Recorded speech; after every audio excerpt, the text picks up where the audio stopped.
Hare Krishna, boa noite, pessoal. Bem-vindos a mais um videocast do Ramayana.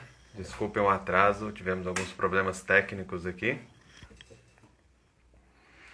Ontem e hoje, né, o dia dos problemas técnicos. Não consegui aqui, o computador não conseguiu acessar a câmera aqui no YouTube. A gente não está conseguindo fazer pelo YouTube hoje, fazer só pelo Instagram então. Depois a gente passa lá para o YouTube o vídeo.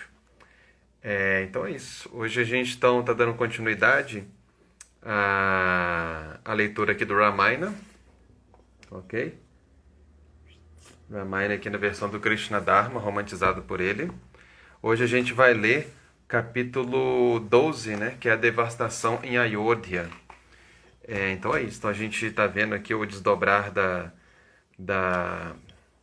trama aqui, né? Como o Ramachandra ele foi agora enviado para a floresta, tá ele, o irmão dele Lakshmana e Sita Devi, sua consorte, e agora tá aqui a obra ela tá discorrendo sobre os efeitos que todas as pessoas que tinham algum tipo de relacionamento com o Ramachandra é, mostrando os efeitos da separação dessas pessoas com o Ramachandra, como estava sendo isso, como eles estavam sentindo e lidando com isso, né? Então é isso. Então a gente vai continuar a ler aqui. Lembrando que amanhã é um dia bem especial, né, para os Vaishnavas, devotos de Vishnu, devotos de Krishna. Amanhã é o dia de Nrsimhadeva, que é uma das formas mais assim adoradas de Krishna. É uma das três formas principais, né, que se adora Krishna. Geralmente, o Nrsimhadeva, o grande avatar de Krishna, né, que é o grande reconhecido como protetor dos devotos, né? Então amanhã é o dia do aparecimento de Nrsimhadeva, vão ter muitas comemorações nos templos, nos nossos comunidades, e vão ter muitas lives, inclusive amanhã o Clube do Dharma vai fazer uma live que vai ser pela manhã, às 8 horas da manhã então.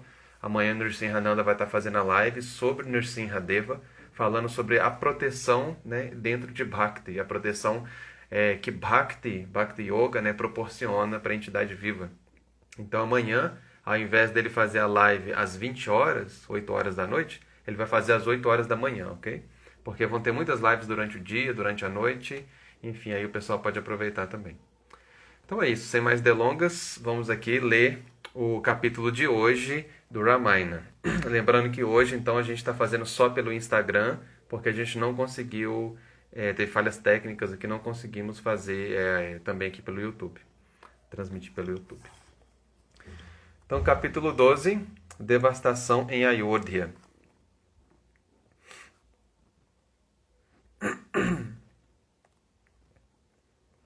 Após Rama e seu grupo terem adentrado a floresta no outro lado do Ganges, Sumantra e Gurra passaram algum tempo conversando sobre Rama.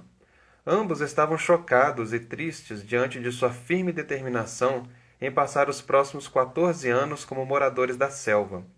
Os dois tinham esperanças de que ele cederia sua determinação e talvez até voltasse a Ayodhya para punir a maldosa Keikei, que não era merecedora de nenhum tipo de gentileza. Ou pelo menos ele poderia permanecer com Gurra e o seu povo, onde poderia ser alcançado facilmente. Agora ele partira. Gurra escutara de seus espiões sobre o encontro de Rama com Bharadvaja e de sua ida de lá para a montanha Chitrakuta. Triste, o rei Nishadha voltou para sua própria casa, a cidade de Sringavera, de onde governava suas tribos florestais. Quando a realidade sobre a partida de Rama se tornara inegável, Sumantra dirigiu a carruagem de volta a Ayodhya. Transcorridos 2 dias de viagem, encontrou-se com uma cidade deprimida e sem voz, tomada por completa tristeza. Sumantra adentrou o portão sul. Quando a sua carruagem passava ao longo da rua, centenas de milhares de pessoas se aproximavam chorando. "Ó Rama, você realmente partiu? Onde está aquele herói impecável? Ai de nós! Estamos abandonados, estamos perdidos." Sumantra, aflito diante da lamúria, cobriu sua cabeça com seu manto. Sentia-se envergonhado de ter sido aquele que levou Rama embora. Seguiu seu caminho pela estrada real em direção ao palácio de Dasharatha. Pelo caminho, teve de continuar ouvindo queixas e lamentos, dessa vez das mulheres que estavam sobre as sacadas, olhando a carruagem vazia. Sumantra chegou ao palácio e passou rapidamente pelos primeiros 7 portões, chegando então ao 8º, que levava aos aposentos internos do rei. Entrou no amplo quarto, vendo o rei sentado sobre um sofá. Ele estava pálido e irreconhecível devido à tristeza. O cocheiro descreveu sua viagem com Rama para fora de Ayodhya. Dasharatha escutou em completo silêncio. Após ouvir o relato da definitiva entrada de Rama na floresta, caiu ao chão sem qualquer consciência do seu corpo. Vendo seu esposo estirado sobre o chão, todas as damas começaram a chorar. Kaushalya, com a ajuda de Sumitra, levantou o rei e disse: "Por que você não responde ao cocheiro, meu senhor? Ele cumpriu uma tarefa muito difícil em seu nome. Agora você se envergonha de ter cometido um ato tão impróprio? Seja firme em seu objetivo, ó rei, pois você aderiu firmemente à verdade. Não se entregue a essa tristeza, pois aqueles que dependem de você não serão capazes de sobreviver se virem o seu estado de aflição." Kaushalya gaguejava em sua fala. O seu querido filho, o qual ela não era capaz de passar sem sequer um dia sem ver, partira e não retornaria antes de 14 anos. Ao lado de seu esposo, então também desmaiou. Todas as mulheres juntaram-se ao redor, borrifando água fresca e perfumada no rosto do monarca e de sua rainha, que deitados pareciam como um casal de deuses caídos do céu. Quando Dasharatha despertou, chamou por Sumantra, que estava em silêncio logo perto. O cocheiro estava coberto de poeira e lágrimas marcavam seu rosto. De mãos juntas, com todo respeito, foi perante o rei.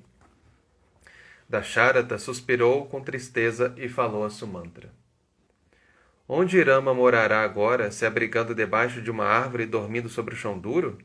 O que ele comerá? O príncipe sempre viveu rodeado de luxo e conforto, e merece o melhor de tudo. Antes, sempre era acompanhado pelo meu grande exército. Como agora poderá viver sozinho numa floresta desolada? Mesmo que Rama e Lakshmana houvessem se tornado formidáveis guerreiros, para o imperador eles ainda eram seus filhos indefesos. Dasharatha mal podia tolerar o pensamento deles vivendo uma vida de austeridade e abnegação junto com a delicada Sita. Cheio de ansiedade, imaginava o que seus 2 garotos estariam passando naquele momento. Como poderiam sobreviver na selva, em meio a animais carnívoros e serpentes venenosas? O rei continuou: "Você os viu quando entraram em algum local desolado e solitário? Quais foram as suas últimas palavras? Ó Sumantra, por favor, diga-me quais foram as palavras ditas por eles quando partiram, pois nos próximos 14 anos essas palavras serão meu único sustento." Dasharatha levantou-se e fitou o cocheiro, que se encontrava trêmulo e cabisbaixo devido à intensa tristeza.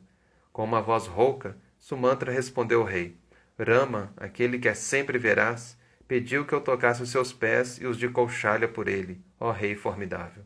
Pediu-me para entregar o seu carinhoso adeus para todas as mulheres na corte, que são para Rama como sua própria mãe." Depois de curvar-se aos pés do rei e da rainha, Sumantra continuou falando com dificuldade, descrevendo a sua despedida de Rama e os outros. Fielmente, contou com precisão as mensagens que os 2 príncipes lhe transmitiram. Rama, que chorava continuamente enquanto falava, suplicou que Bharata fosse logo instalado como príncipe regente. Deixou uma instrução de que Bharata deve manter todo respeito a seu idoso pai e a todas as suas mães, em especial a pesarosa Kaushalya. O cocheiro, então, recordou as palavras finais de Lakshmana, que eram cheias de raiva. Quando Rama silenciou-se, Lakshmana, sibilando como uma nádia enfurecida, disse: "Por quais ofensas esse impecável príncipe foi exilado?" O rei executou a ordem de Keikei sem antes considerar o seu mérito. Independentemente de suas desculpas, eu não vejo nenhuma justificativa para essa decisão do imperador, que resultou no exílio do impecável Rama. O isolamento de Rama terminará em grande remorso. Isso contradiz todo o bom senso e é contra nossa tradição e até contra as Escrituras. Tendo feito um ato que não causou nada além de dor para todo o seu povo, como meu pai poderá continuar como rei? De fato, não consigo ver nele nenhum semblante das qualidades de um pai, pois, para mim, Unicamente Rama é meu irmão, mestre e pai. Sumantra, depois de invocar assim toda a veemência das palavras de Lakshmana, acalmou-se e descreveu a sua última visão de Sita. A abençoada princesa Sita ficou em silêncio enquanto eu me preparava para partir. Tal como estivesse possuída por um espírito maligno, estava imóvel e tinha a mente dispersa e suspirava profundamente. Ao olhar para o rosto de seu esposo, subitamente começou a chorar, cobrindo seu próprio rosto com suas duas mãos delicadas, semelhantes a dois lótus brancos. Então, os três assistiram enquanto eu dirigia a carruagem embora. Dasharatha pediu a Sumantra que descrevesse sua jornada de volta, e o cocheiro respondeu. Passei 3 dias na companhia de Gurra, com esperanças e orando para que Rama voltasse. Por fim, pude concluir que eu não o veria novamente, apenas depois do completo fim dos 14 anos. Eu preparei a carruagem e incitei os cavalos, mas eles ficaram parados, derramando lágrimas de pesar. Depois de muitas tentativas, finalmente marcharam e procedi de volta para Ayodhya. Sumantra descontinuou sua fala por alguns instantes, com grande dificuldade de controlar seus sentimentos. Depois de beber um gole d'água, continuou relatando a cena que presenciaria em seu retorno. Por todos os lados do reino, havia sinais de tristeza causada pela saudade de Rama. Até mesmo as flores e folhas haviam murchado. As lagoas e os rios secaram, e todos os animais e as aves haviam ficado totalmente imóveis, parando totalmente à sua procura por comida. As flores se calaram e já não emanavam mais seu antigo perfume. Os parques e jardins da cidade pareciam desolados e desertos. Ninguém o cumprimentou ao entrar em Ayodhya. Por todos os lugares haviam homens e mulheres se lamentando, perdidos em pensamentos sobre Rama. Vendo a carruagem vazia, todos gritavam movidos pelo desespero. Até mesmo os animais tinham semblantes deprimidos. No topo dos edifícios altos, presenciava a cena de mulheres nobres, olhando-se com seus olhos cheios de lágrimas. A cidade inteira parecia privada de toda felicidade, tal qual a imperadora Kaushalya privada de seu amado filho. Depois que Sumantra se calou, Dasharatha ficou melancólico, sentindo extremo arrependimento. Como pôde não fazer nada enquanto Rama partiu? Por que não repreender a perversa Keikei? Ele amaldiçoou o seu inapropriado apego à virtude, o culpado por um resultado tão desvirtuado. Que veracidade havia em banir o sempre veraz príncipe Rama? Com uma voz de lamento, o rei exclamou: Foi somente por obsessão a minha esposa que exilei Rama. Eu não procurei conselho dos meus ministros ou experientes conselheiros, mas apenas fui ditado pela pecaminosa Keikei. Dasharatha se questionou como pudera agir tão fortemente contra o seu próprio bom senso e prudência. Não há dúvidas de que essa calamidade se deu pelo desejo da providência, simplesmente para arruinar a sua linhagem. O rei suspirou, sentindo-se desamparado nas mãos do destino. Voltando-se para o Sumantra, Dasharatha disse: Ó cocheiro, se eu já lhe fiz algo de bom algum dia, então, por favor, leve-me até Rama sem demora. Minha mente não se atrai por nada senão um príncipe. Se hoje ainda sou rei, então providencie que alguém traga Rama de volta a Ayodhya. Não sobreviverei nem mais uma hora sem Rama. Onde está aquele Rama que tem um brilhante rosto e um sorriso adornado por dentes de pérolas? Talvez aquele príncipe de braços poderosos já tenha adentrado por demais a floresta. Traga-me uma carruagem e irei imediatamente ter com ele. Se não consigo ter Rama dentro da minha visão sem mais demora, partirei hoje mesmo para a morada da morte. Dasharatha nutrira por muito tempo a esperança de que Sumantra, de alguma maneira, voltaria com seus filhos. Entendendo que a partida de Rama estava consumada, o rei experimentou agora toda a dor antes reprimida pelas últimas esperanças. Ó Rama, ó Lakshmana, ó Sita, o que poderia ser mais doloroso para mim do que não os ver aqui? Vocês não sabem como a agonia me priva agora de toda a vida, como uma criatura perdida e abandonada. O imperador desmaiou sobre um leito.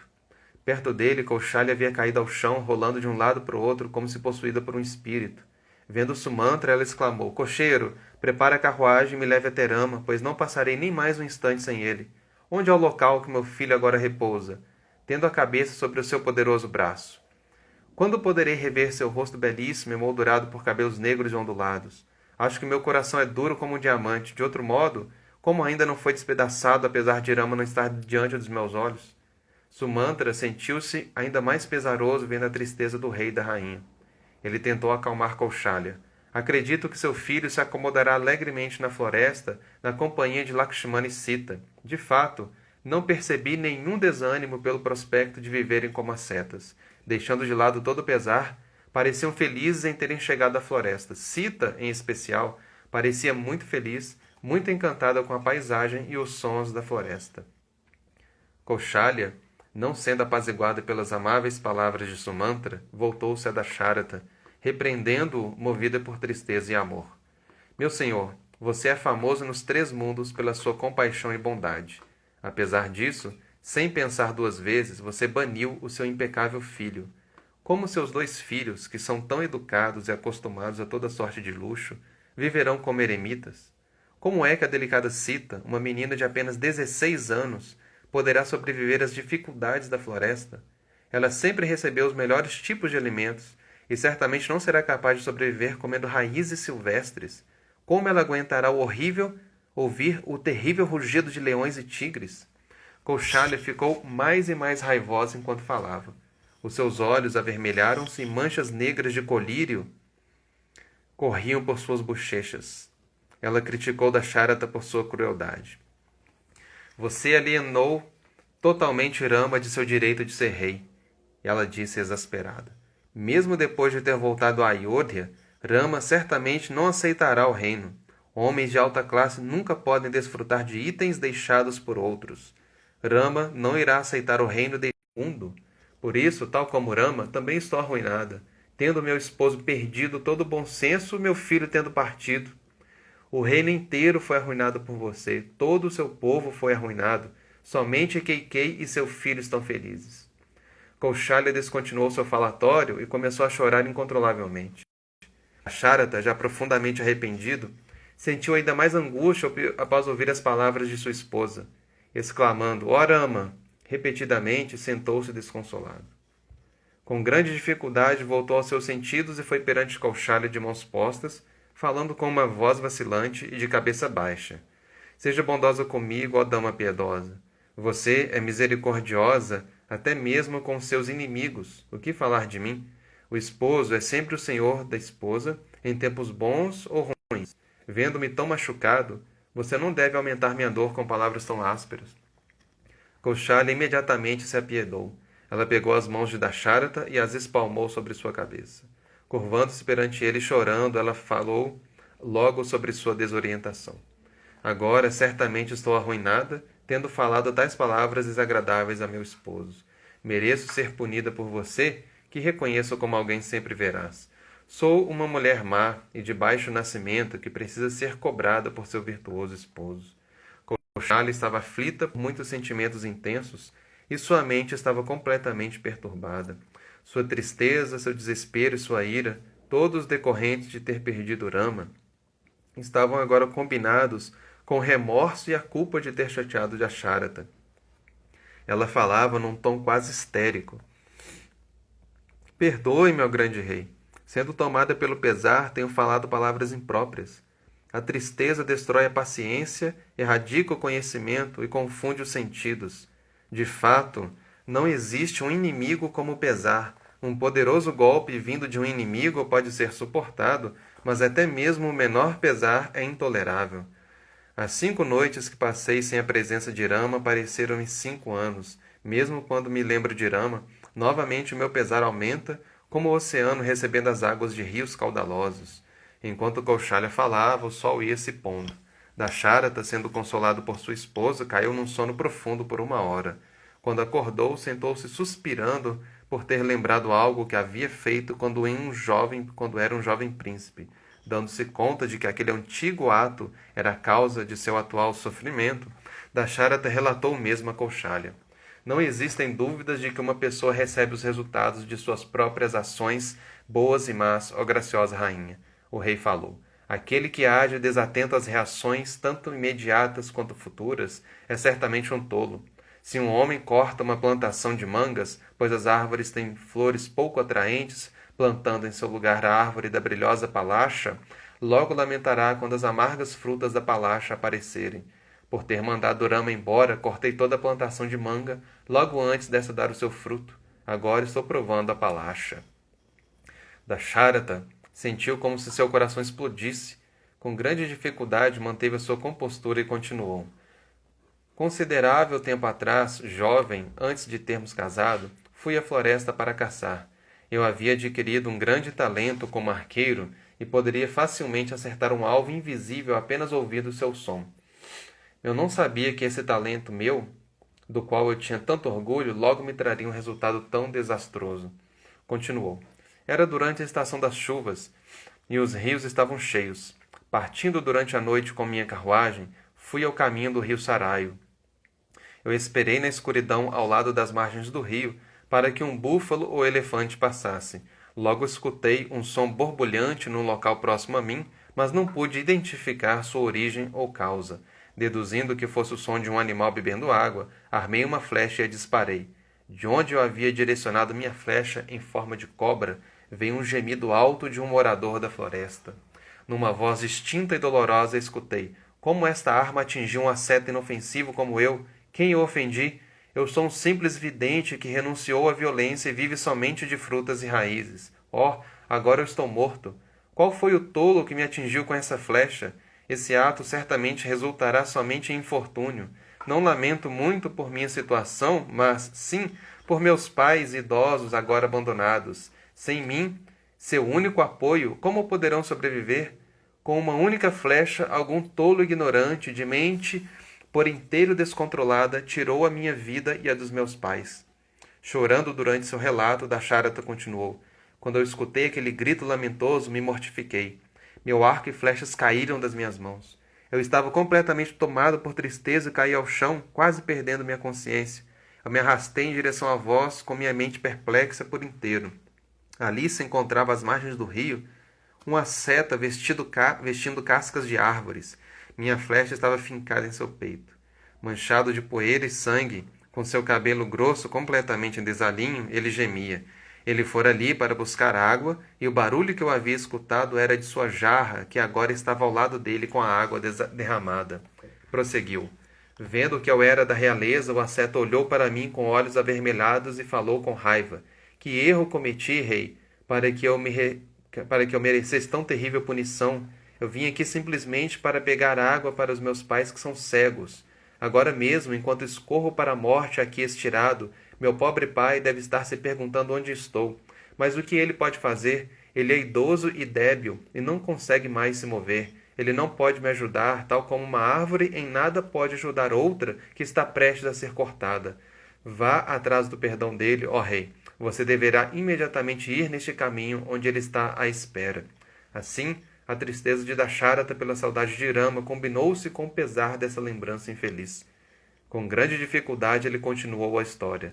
O jovem eremita, se contorcendo em agonia, pediu que eu tirasse a flecha. Eu me recusei, sabendo que, no momento em que eu retirasse aquela flecha, ele morreria. O garoto me reassegurou, falando a mim que ele estava preparado para a morte. Eu então removi a flecha. Olhando para mim com desalento por conta de sua preocupação com seus pais, o garoto morreu, proferindo o nome de Vishnu. Vendo o asceta morto, assassinado por minha ignorância e tolice, comecei a me perguntar como eu poderia remediar aquilo. Rapidamente enchi o seu cântaro e segui o caminho que ele mostrou, indo até os pais dele. Quando eu cheguei no eremitério, vi seus pais, velhos e cegos, perdidos como pássaros de asas cortadas. Quando ele me ouviu me aproximar, o pai do menino disse: Não demore, meu filho, traga-me água sem mais tardar. Sua pobre mãe está desquietada, pois você passou muito tempo no rio.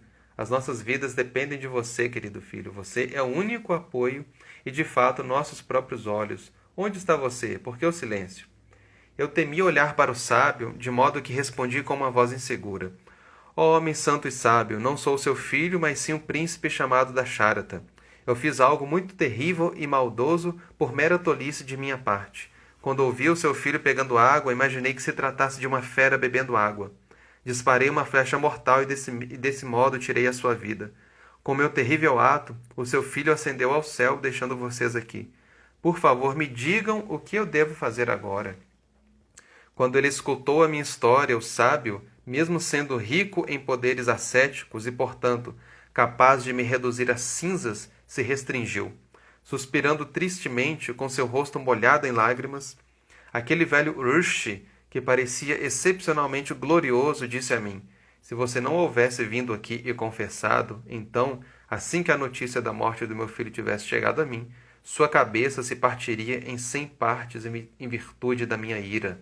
De fato, se alguém conscientemente mata um eremita que está praticando austeridades, a morte é a punição imediata. Você está vivo somente por ter feito esse ato em ignorância. O sábio pediu para que eu o levasse ao local onde o seu filho estava. De imediato levantei os 2 idosos com os meus 2 braços e os carreguei até a margem do rio. Colocados do lado do menino morto, choraram em grande agonia e acariciaram o rosto dele gentilmente. O sábio disse: por que você agora não nos cumprimenta, nossa querida criança? Por que está deitado aqui no chão? Você está chateado conosco? Aqui está sua amada mãe. Por que você não lhe dá um abraço, meu amado filho? Por favor, fale conosco. Onde está a voz tocante que iremos ouvir belamente? Onde está a voz tocantes que iremos ouvir recitar belamente os textos védicos? Agora, quem cuidará do fogo sagrado? Quem nos confortará com palavras consoladoras, agora que estamos privados de nosso único suporte? Meu filho, como eu seria capaz de cuidar de sua mãe idosa? O sábio continuou chorando por algum tempo, perdido em sua tristeza. Segurando a cabeça do seu filho, ele disse: por favor, espere um pouco, querido filho, e não vá agora para a morada de Yamaraja.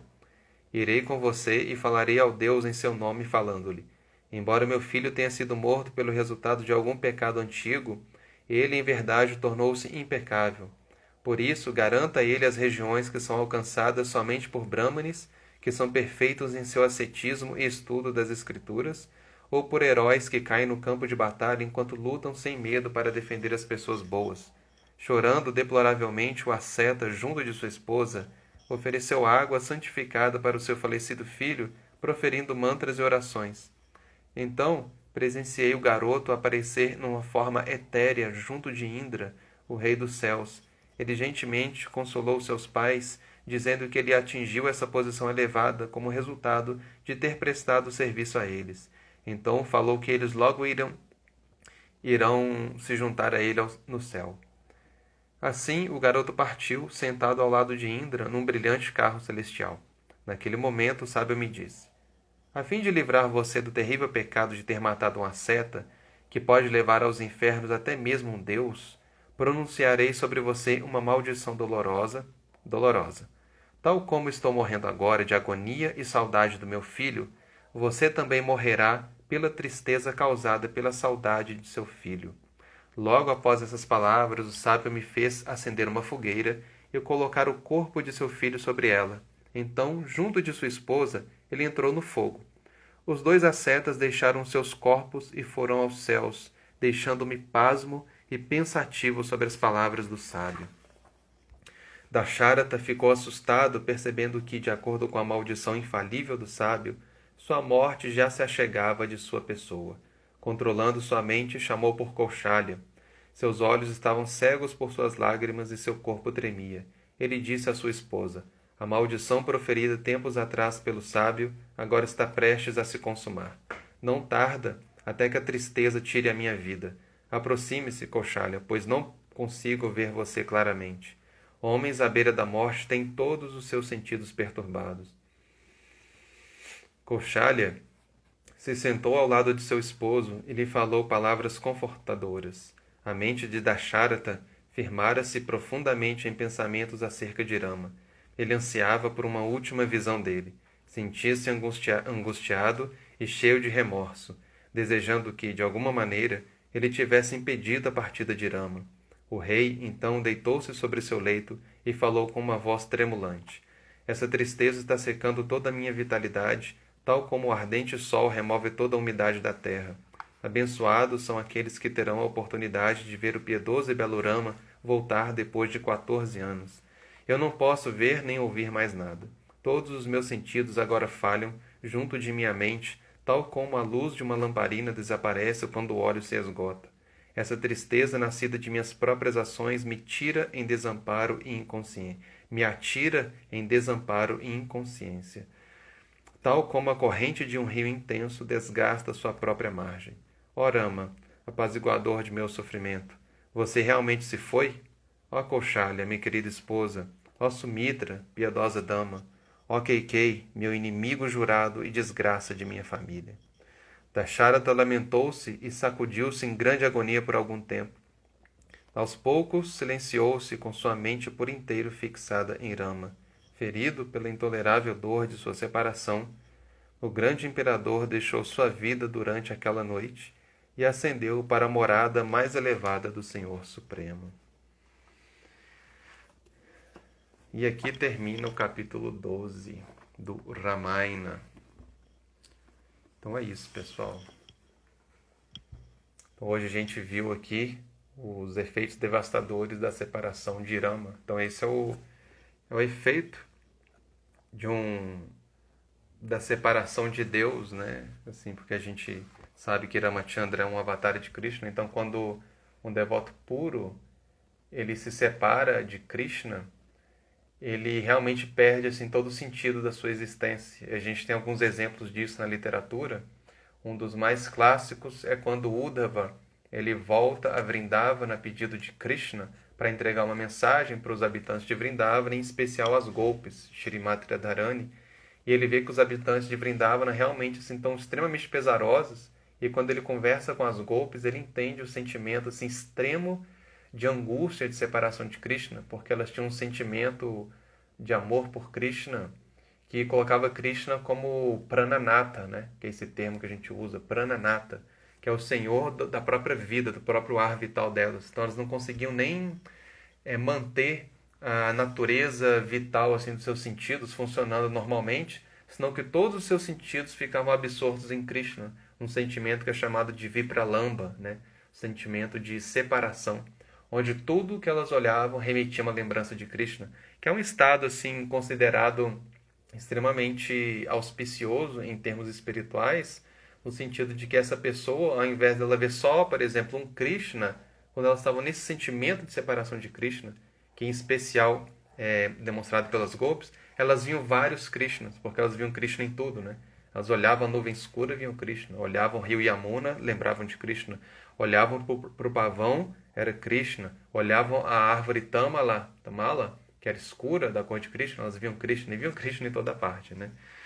E o aqui da Sharada está mostrando um extremo aqui que ele não conseguiu nem manter a vida. Mas aí aqui a história mostrou pra gente uma das razões disso acontecer, que foi uma maldição também, né? Que ele recebeu. E é isso. Então semana que vem a gente continua com a leitura, capítulo 13, que vai ser o retorno de Bharata, quando Bharata vai voltar para Ayodhya e vai ficar sabendo de tudo, vai ser entronado e por aí vai. Então é isso. Então, só lembrando, pessoal, que amanhã é o dia de Nrsimhadeva, é um dos avatares mais especiais de Krishna. Vão ter muitas comemorações. O Clube do Dharma vai fazer a live às 8 horas da manhã. O Nrsimhananda vai estar fazendo a live amanhã, 8 horas da manhã, falando sobre Nrsimhadeva e a proteção de Bhakti. Como que Bhakti, né, ela proporciona proteção. Então é isso. Então queria agradecer a todo mundo que participou aí, que ouviu. Um pessoal entrou aqui, outros entraram e saíram. Madhura, Maria das Graças, Maiária, o Claros, Laércio, a Carmen, a Mirna, Gopibarta passou, Kamal, Luciana passou, Josi, Vapistória, Rafael, Lilavana, Paula, Tamodara passou, Krishna Balarama, Carmelira, Guzmem, Cris, Santos, Laurita, Paulo, Chandrani, Edson e Hare Krishna. O Volya Das passou aí. Então é isso, pessoal. Então, a gente fica por aqui. Raghupati Raghava Rajaram, Patita Pavana Sitaram. Então, boa noite para todo mundo e Hare Krishna.